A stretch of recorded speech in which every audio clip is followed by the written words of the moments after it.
Hey guys, how's it going? Today we're out at my parents' house. We're standing out in the potting shed right now, actually. We are going to be working on starting some microgreens. I think Mom might give us a little tour of your plants out here. Well. Will you? Yeah. And then we have the rare opportunity to get to walk around inside the house and take a look at some of their Christmas decor. You guys are going to love it. I'm going to start outside though, so you can see the potting shed as you see it, walking towards it because it looks so cute. So the potting shed tucked into the back corner of the vegetable garden. You will notice, those of you who have seen us do some videos around the structure, that there are some fence panels leaning up against the shed at the moment, because they do have to take this little section out to have machinery come in because they have a big home renovation project happening this next spring. But I just wanted to show you the front of this. It was made all out of reclaimed materials. It has a cedar shake roof. My dad put up some colorful Christmas lights. It looks so cute. And then I made this wreath for them a couple weeks ago. I made it actually before I made our kitchen door wreath, and I thought it was cute, so I made a second one for myself. But I love all the rose hips and the oranges and such. So let's go inside.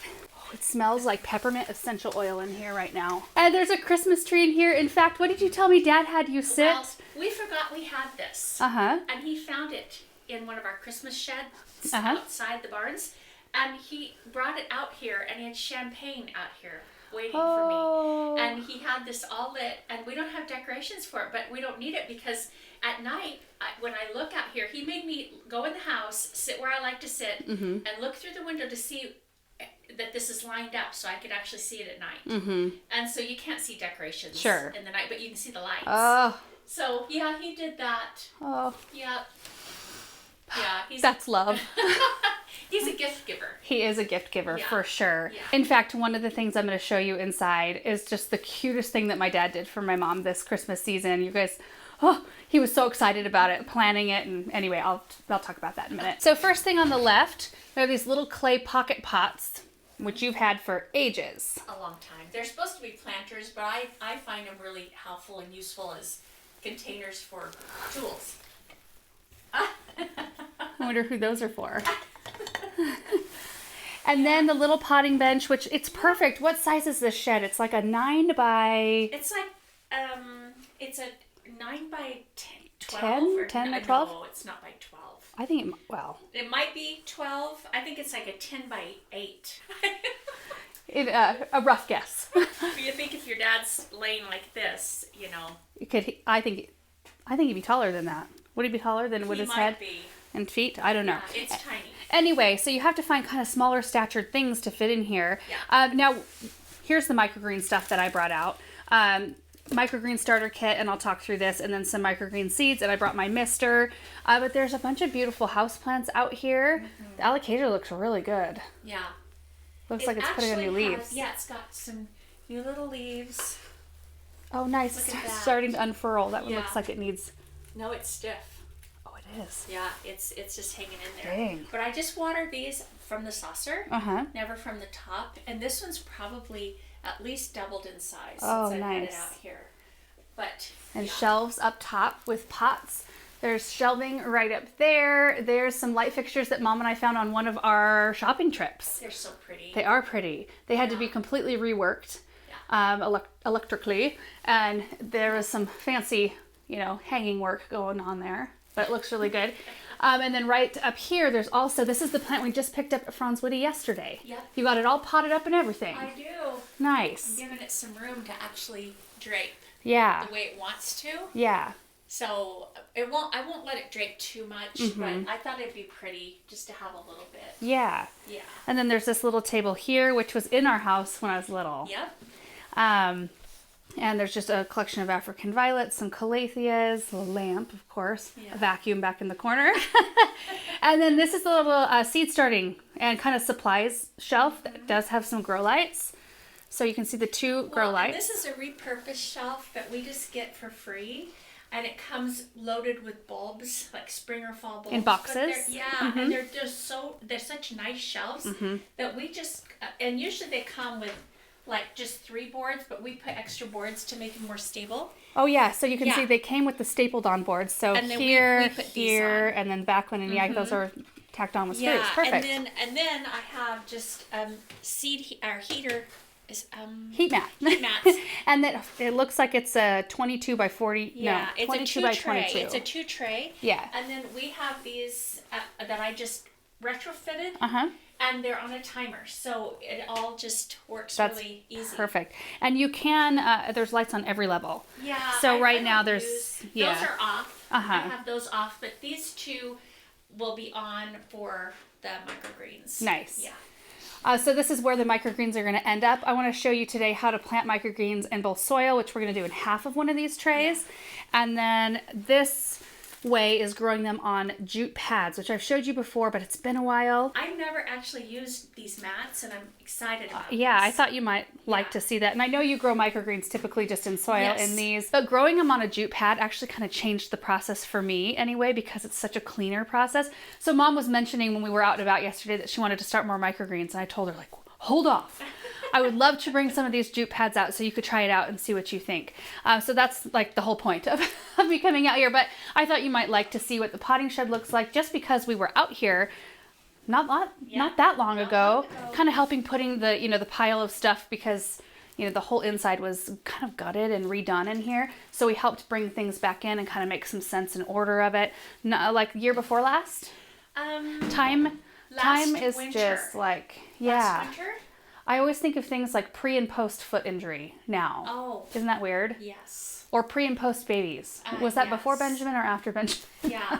And I want it to be post-injury. Yeah, we won't think about the injury anymore. No. For those of you guys who have never grown microgreens before or are unfamiliar with the process of what it is, it's basically growing some of the same crops you'd be growing out in your vegetable garden, but we're growing them inside. We're growing them in trays in a very concentrated way, and you're harvesting them way younger. So it's a super fast process, especially if you choose things like radishes that can grow really, really fast. And we harvest microgreens between the seedling stage and the baby leaf stage, usually after they have formed their first set of true leaves. So they'll be roughly like this tall. And they're like a little bit bigger than a sprout, if you're familiar with like alfalfa sprouts and things like that, which are super tasty. But microgreens are even easier to grow, and their nutrition is way more concentrated than it is in the mature form of the vegetable.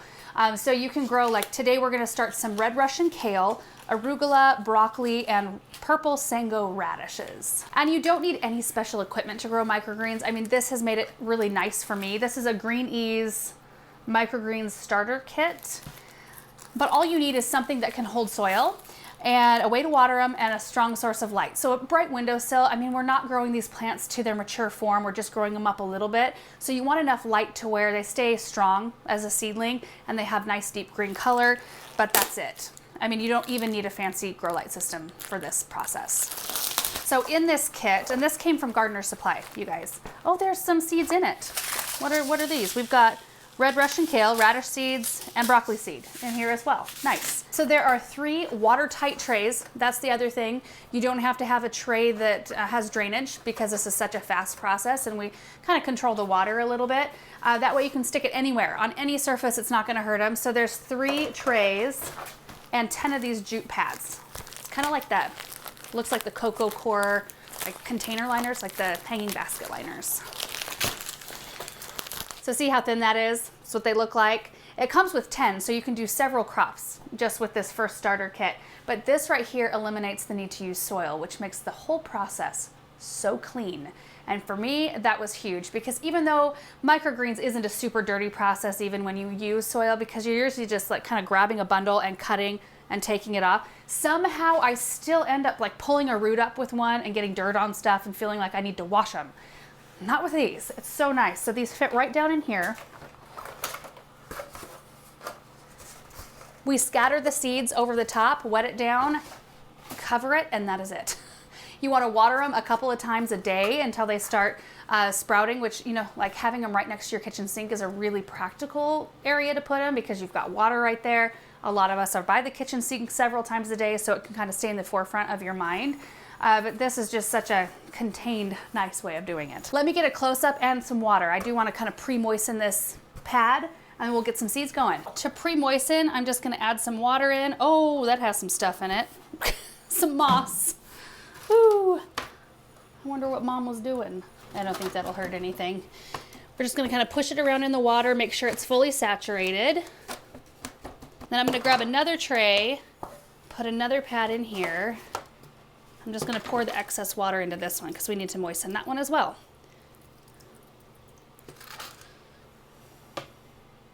Okay, and I'm gonna repeat because we do need to rinse, just one more rinse of the pad.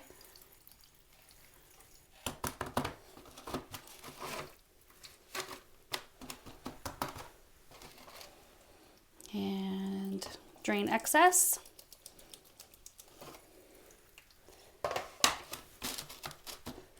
And I'm gonna go ahead and use this entire packet that came with the kit because it says to use the entire thing on one tray.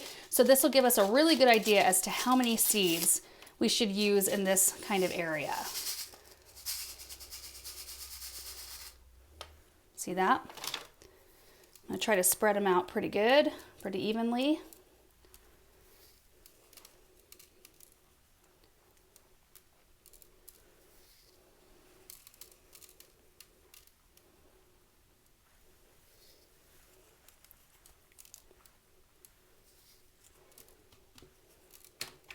So there's our tray of the red Russian kale.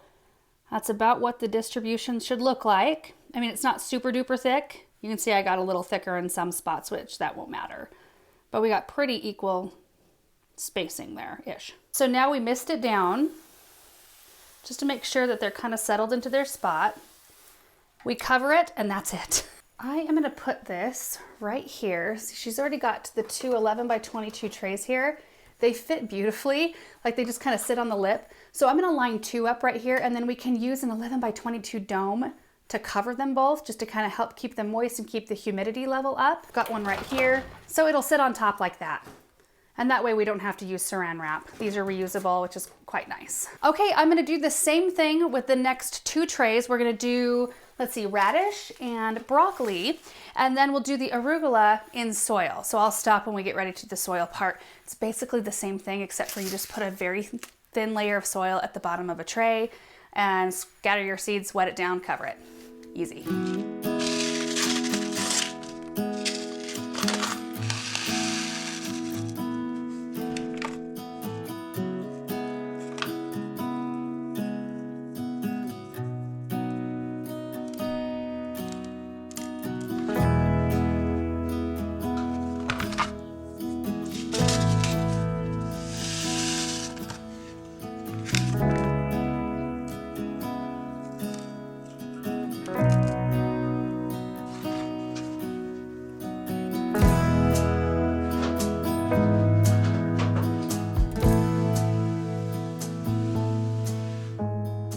Okay, I had to take that 11 by 22 black tray away because these just were slightly bigger. But the dome fits on both of them pretty good, pretty tightly. So I'm just gonna leave them like this. Now I'm gonna prep this tray with a little bit of soil. I'll introduce some moisture and then we'll get the rest of the seeds planted.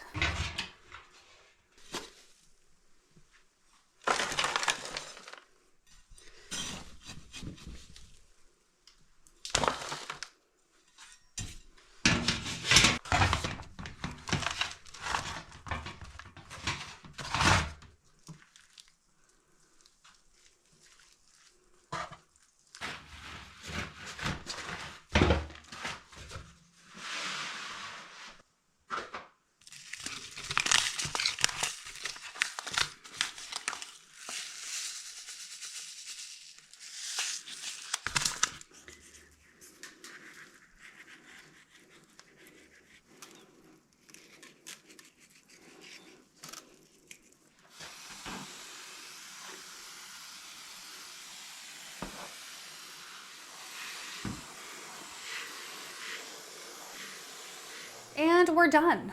Isn't that crazy how fast it is?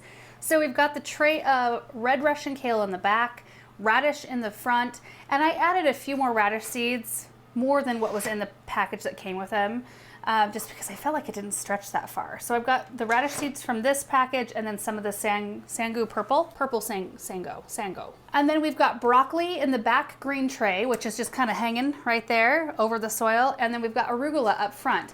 Now the cool part about this is that there is soil all the way so that it maintained level and didn't kind of like start sloughing off toward the back. When this crop is done, you can flip the whole tray around and then, use this one back here over this soil and then use the fresh stuff toward the back. If you are growing your microgreens in soil and don't want to cover them with anything, any plastic wrap or a dome, you can cover the seeds just slightly, and that'll do it. That'll help keep the seeds moist, but this does help tremendously with humidity and moisture. You do want to make sure that if you have enclosed containers like this, that you are very careful about how much you water. I mean, it goes anytime you have a non-draining container. We don't want any water pooling at the bottom because that can cause a lot of different issues. That's why we like to use a mister in this situation, because you can lightly mist the seeds. You never really have a collection of water at any point, but you do have to make sure to do it often. Usually that means twice a day for me. In our dry climate, some of you might be able to get away with once a day. I might even be able to get away with once a day when they're covered like this. But if you're worried about that, you can always use containers that have drain holes, and then you won't have that sort of issue. And then I did mention that they need to be in bright light, like a bright windowsill where they get at least 4 hours of light per day, or underneath grow lights like this. Now they don't have to be on until they start sprouting, but since they sprout so fast, within 3 to 5 days, you kind of want to be watching for that. Because they do need that light in order to be nice, strong, healthy plants. Usually a southern facing or western facing window work the best for that because they get that block of more intense sun. And there are a lot of different kinds of seeds that you can start as microgreens, and they're profitable too. I'm not up on how much they are per pound right at the moment, but I know some of them you can do like $50 a pound for microgreens. That's crazy. That is so crazy. They're so easy to grow. When you can produce them yourself, and get all the benefits for so much cheaper. I think that's just awesome. You can use any kind of leafy vegetable, cauliflower, broccoli, cabbage, any kind of green, kale, spinach, lettuce, mustard. You can do some herbs. Basil is a really good one. There are some flowers you can do, like sunflowers. You can Google and find huge lists of things that you can start as microgreens. And then you can find packets like these, which I'm going to leave here for my mom to use. So these packets are quite large. That's a lot of different crops, or a lot of crops of microgreens right here just in this package. They come larger than this. And then there are places where you can get bulk seeds. Like at my parents' garden center, they sell a lot of varieties in bulk. So you can get a lot for a really decent price, and then you can just keep on growing your microgreens. It's really fun, especially in the wintertime. That's kind of when I turn my attention to it, because I don't have anything to harvest outside. So it's nice to have a quick way to produce greens that's not a lot of maintenance and not a lot of fuss. I did just notice, because I set my mister down on this table, that this is the urn that I potted up for my mom last year. Do you guys remember that? So there's still, like, everything is just thriving. There's a cyclamen. This is a white one. It's starting to produce some buds. And then this is an apricot colored, no, or is it a white one? I think this might be an apricot colored begonia. And then this little evergreen here. And then one of my favorite, this urn actually came from here. My mom gave it to me when I didn't have very much stuff to put out, like when Aaron and I were very first married. She gave it to me and I used it for a lot of years, and I cleaned it up and potted this up and brought it back out here because I thought she would enjoy that. Anyway, that's so fun to see it doing so well. All right, guys, I'm gonna head back inside. My mom actually took off and went in there because Benjamin's here with me today and she wanted to hang out with him. So I'll give her a tour of the microgreens here so she can see where I planted what. But I'm excited for you to see inside. I'm standing in the entryway right here. You can see one of the trees right behind me. There are 3 Christmas trees and several beautiful tablescapes. This is the tree that I was standing right in front of. This is the Nutcracker tree. Mom, you should come over here and demonstrate the drummer boys. Shall we turn on the drummer boy? Hold on. Okay. I can do it. It's a secret spot. Right here? Uh-huh.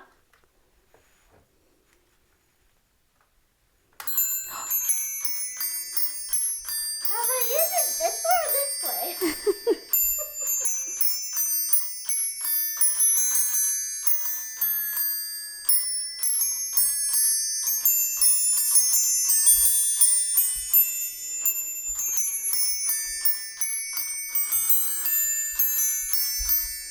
Where did you find this paper Nutcracker garland? That is so I've cute. had that since Joseph was a little boy. Really? So that was on his tree, and all these nutcrackers I remembered were on his those. tree. Yeah. So. And then I recognize like this one from Andrews. Yeah, and this one from Andrews. I think I have those two as well. Yeah, I think you do too. And then I like the plaid on the top, the Christmas plaid tree topper bow. That's such a fun classic look. The rest of this room is nutcrackers as well. You can see the 2 on the windowsill here and the little collection right here. Do you remember how we had this decorated for fall with the dahlia arrangement? Yes. Oh, it was so fun. But I love this. I like the gold What is that? Is that like a flexible branch? It's kind of like a pick, Yeah. but I've had it for probably 30 years. Really? Yeah, and you just do it however you want. Just pull it around. You can manipulate it. I love that. It's really easy. Oh, I'm surprised that somebody hasn't found this yet. Oh, don't open those because Papa's Oh, got yeah. secrets in there. So this, you guys, is what my dad did for my mom for Christmas. He bought this advent calendar and he's filled every door full of something wonderful. So I know what's in all of them. So far there's been emerald and diamond earrings. Are you wearing those right now? No, and then there was an emerald bracelet, Mm-hmm.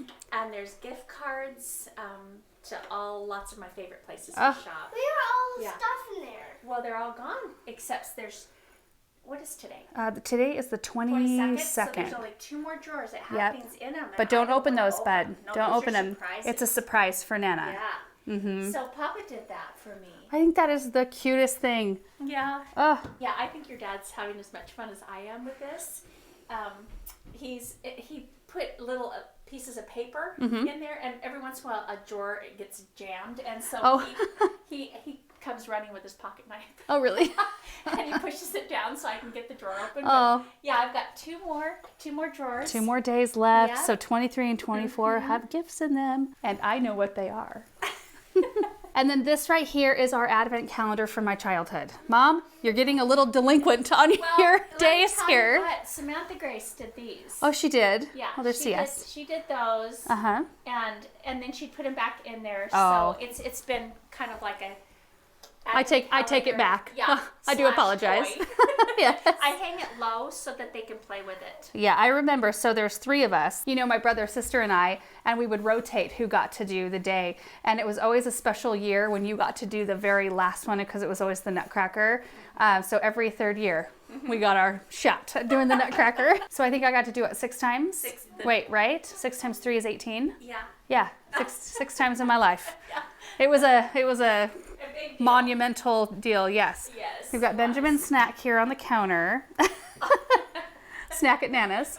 Yes. And I love this room. Well, I love this room any time of the year. This is the president's room / the dining room. And you've toyed with wanting to paint this a different color for years, but I can't even see it a different color. I love it in here. It's so perfect. Well, it's due, Laura. Well, this is going to be a huge renovation this next year, you guys. We'll probably, I'm guessing, share some things Yeah. along the way, but this side of the house being pushed out because our family, it's... Well, there's 12 or 13 of us Uh-huh. now. When we sit around this table, I mean, you can't get out. Yeah, I mean, we're in the pretty back. pinned in there. 'Cause Yeah. we put the leaf in it, and Right. it goes from the door to the wall. I mean, tight. So this is going to become the new sitting room, and the deck is going to become the new dining room. I'm excited for it. So that it'll change at that point. So I've just got to brace myself. This is yeah. Anyway, dining room tablescape here. Here are the orange clove pomanders. They've aged even a little more. Oh, you got the lights turned on. Yeah. So it's really pretty in the evening. When I the love that little candles- candle. Yes. When the candles are blooming. Yes. I remember, Blooming. Laura, Burning. burning. We have flowers on the brain 100% of the time. blooming. Yeah. So we bought a lot of this when we were out in our. Did I our get this shopping. for you? Yes, you got me that. Oh. And we just got this. The one on the inside, Yeah, right? So there's 2 crowns. So I thought this wasn't enough, so I put this one in it. I like that. Yeah. Layers. So, It's all about layering. It's called Maximalism. maximalism. I Yeah, love it's it. about texture. Yeah, but look at that. Yeah. They're all kind of crowns, but they're all a little different. And you've got your weight right there. Here's our oranges that we did. Love that. Yeah, you can see Yeah. those scattered throughout this garland. And the garland's faux, so that's nice. It stays nice all season. Really nice. And then here on this side, this is your White House tree. Yes. And oh my goodness, people have been so wonderful. How many of the ornaments are there? Well, there's a lot of them. And I have, The White House, this is 2007. What year did they start? This is 2000. 1999. in the mid-1900s, I think. Is it 2019? Is there just one per year, or do they I think do? there's a couple. Oh, there's my niece Sophia. She had the cheeks. She had the biggest cheeks. That picture was on the front of a magazine. Yeah, it was. Here in Ontario, a 'Cause little local. You can see, actually, this is in our house when Dennis and Mary still owned it. Was. At a Christmas And party. she was born in February. And so this was Christmas. So what was she, 10 months old? Yeah. And the glow in that picture is from a light of a tree. Actually, this is in the back, the piano room. I can see the molding. Yep. So, how funny. Yeah. So yeah, this is just full of collector ornaments, which I just asked you to please make a spreadsheet so we know which ones you already have and which ones you don't. And some of these are from our travels where we've gone. And then some of these silver ones, these are actual silver. And they were from an elderly lady. And these are bells. Oh, nice. An elderly lady here in Ontario that never married, never had children. So she gave them all to me. Oh. Because she knew that I would use them and cherish them. Love them Yeah. and take care of them. But there's lots of them on the tree. So those are special. And then the busts of the presidents right there. And then all the other pictures in here of presidents are all, for the most part, black and white. You might see like this one's got a little bit of yellow in it, but most of them are black and white pictures. Yeah. All over the place. There's a little Christmas vignette right here. In fact, I wanted to show you this because we picked this up on an antiquing trip. Yes, we did. So this tomorrow will have a big bouquet of Christmas. Oh, nice. Something. So that's the plan for this. But this is a nativity Tiffany lamp. Oh, that's cool. I've seen this lamp, but I'm not sure that I've ever really studied the detail on it. Isn't that pretty? Very pretty. It's fun though, like from this side of the dining room, you can look through, you can see the lights from the, I made it not focus, but you can see the lights from the tree over there, and you can see the tree over here. And then Benjamin's been setting up his car city in here, but this is where we all gather around to open presents. Mine are the top two right over there. And I just tried to give them a good shake a little while ago. They're heavy. They're heavy. Yeah. You have no idea. I don't have any You always idea. think you know what's in your presents, but you don't. I used to be an excellent guesser.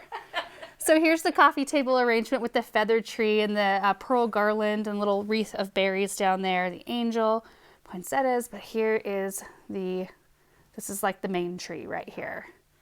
And you know what? It's so fun. Oh, I love that. That's so pretty. Isn't that beautiful? Yeah. But look at this one. You bypassed it. Oh, I did? How dare I bypass the wishbone?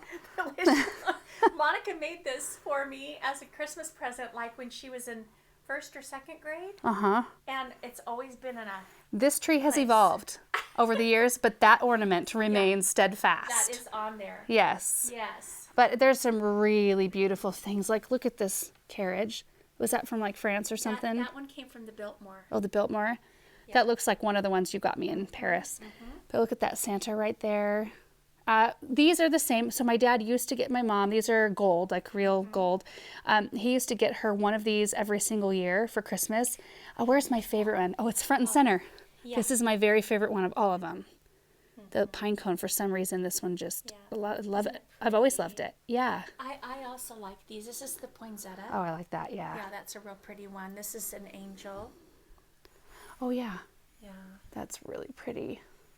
Boy, I could just spend a lot of time showing you guys all of these. There's another one right there with like kind of a nativity. These up, Laura. These were some of the vintage. Oh, I like those. Yeah. Aren't those pretty? I found them in an antique store not too long ago. Oh, nice. But there were a few of them. Oh, also my grandma painted that picture right there. Isn't that beautiful? My dad's mom. Yeah. Your great grandmother painted this one. Oh yeah, and that one was painted by my great grandma on my mom's side. That brings me to the top of the piano where you've got your display of carolers with a big fern. Yeah. Woo! Isn't that pretty? Yeah. Loves it in here. And the very last display I want to show you in here has ruined me on all nativity sets that I have ever seen in my life. I would love to buy a nativity set, but I can't buy one because I can't find one that's this pretty. My mom picked this up at a store that my sister was working at actually when she was in college in La Grande, Oregon. And it's got all natural, it's faux fur, but it's got like lots of beautiful fabrics and layers and just absolutely gorgeous. It's a really beautiful scale too, so you can really make a statement with it. Now this garland too, so my parents carried these at the garden center. Messiest garland ever. I have one.